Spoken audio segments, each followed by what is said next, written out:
None other than Steve Mortimer. Is the full readout. Sankey, Anderson, Armstrong, Chris Mortimer, Conlon, Mark Hughes, Steve Mortimer, Folks, Mullen, Gould, Battieri. That today was the day he expected the Dragons to get the act together. Johnson, Johnston, Gearan, Rogers, O'Connor, Trudgett, Morris, O'Grady, Reddy, Walsh, Young, Dowling and Jarvis.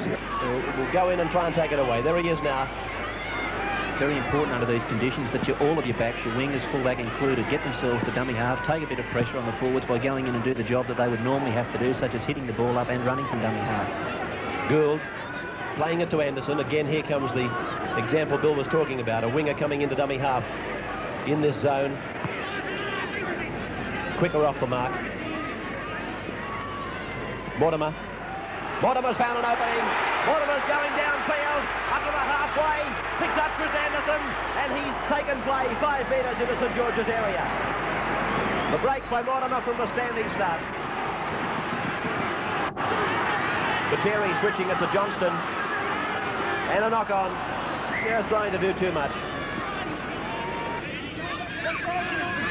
Mortimer. That was a bit of negative play there.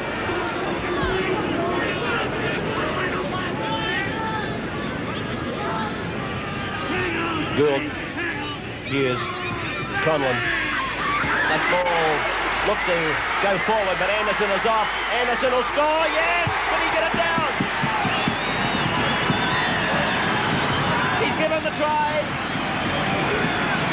The try has been given to Chris Anderson. This is how it went. This pass from Ross Conlon to Chris Anderson. Looked a marginal one to me. And then Johnston went after Anderson. Chris Mortimer.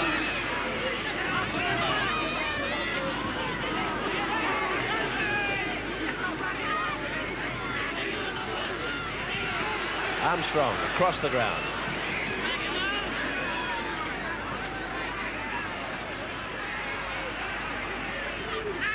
It's Steve Folks with the ball.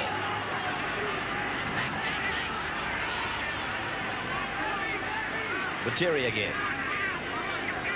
Back to the St George 22. Just over 12,250 here. It's a good crowd for a day such as this. Mark Hughes. Steve Mortimer. 10 metres out. Oh, put down. And St George, I do believe, have got it. A couple more missed tackles in there, and one of the other golden rules in a way. By Gearan. That was a nice piece of play by Gould. Losing the ball didn't help, but he certainly promoted the opening.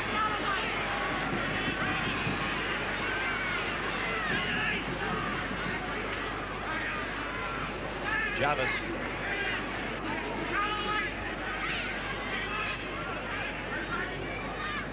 O'Grady. There's a chip kick. And O'Connor may... Well, I would have thought that Canterbury should really have got a penalty there. As St George hit for the scoreboard corner. Johnston has run away from Sankey, and he's gone in to score. Johnston in to score. It's 6 points to 4 now in favour of Canterbury Bankstown. The kick to come. This was the incident I was talking about. Michael O'Connor pulled Ross Conlon out of the play, and I honestly thought that Canterbury would have come up with a penalty. That's looking on the try rather negatively, I know. This was how it happened, though, in the final analysis. Sankey never got near Brian Johnston.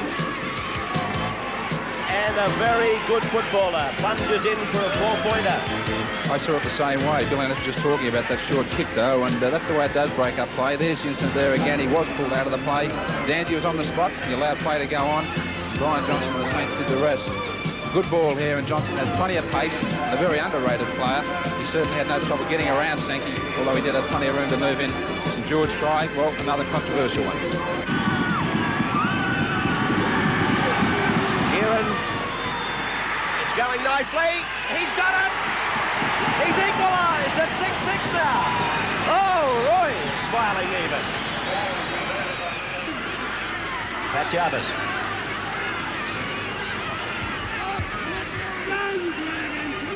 Grady. Ready. Popped it back for O'Grady.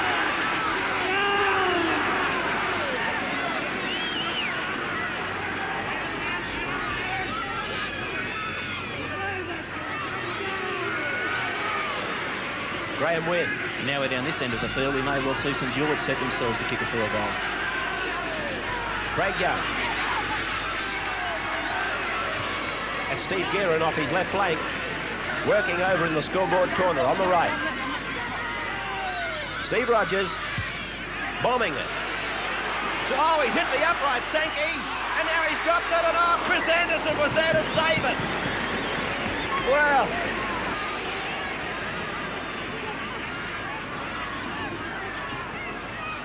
Canterbury's won it. Mortimer gives it to Anderson. From here, set for a field goal, and it shouldn't take 5 or 6. The second or third tackle will do. Conlon, Jim Lease. Lease is inside the 10. Chris Mortimer's tackled 2 metres from the line. Mark Hughes is barred. Did he get it down? It's a try. Mark Hughes has scored for Canterbury. They've gone to a 10-6 lead now, and the fans go absolutely berserk.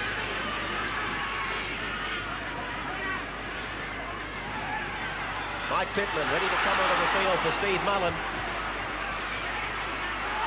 6 more for the Saints. O'Grady gives it to Brian Johnston. Armstrong's after him. He's beaten him. Johnston's still going. No, Johnston's still going.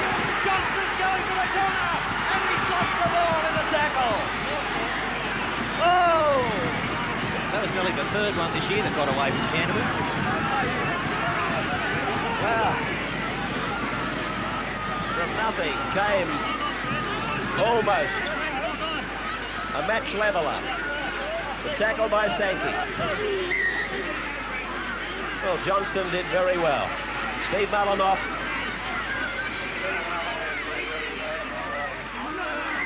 And a penalty to the Saints. Penalty to St George. Differential. 8 metres from the Canterbury line. And another penalty. Now they can kick for goal, but that's a waste of time. And energy. Oh, Rogers. But it's another penalty to the Saints. And he's called Steve Mortimer out for back chatting. Steve wants to be careful. He has been sin bin. Yeah, I thought he might have been. So now Canterbury down to 12 men. A sensational game now. Time, we've made the time to be elapsed. O'Grady to play it. He's got to try and kick. The cross kick. There's the time. Referee Danzy calling a halt. And it's all over with Canterbury winning. Quite a memorable match in more ways than one by 10 points to 6. 2 tries to 1. The scrums went to St George 12-6.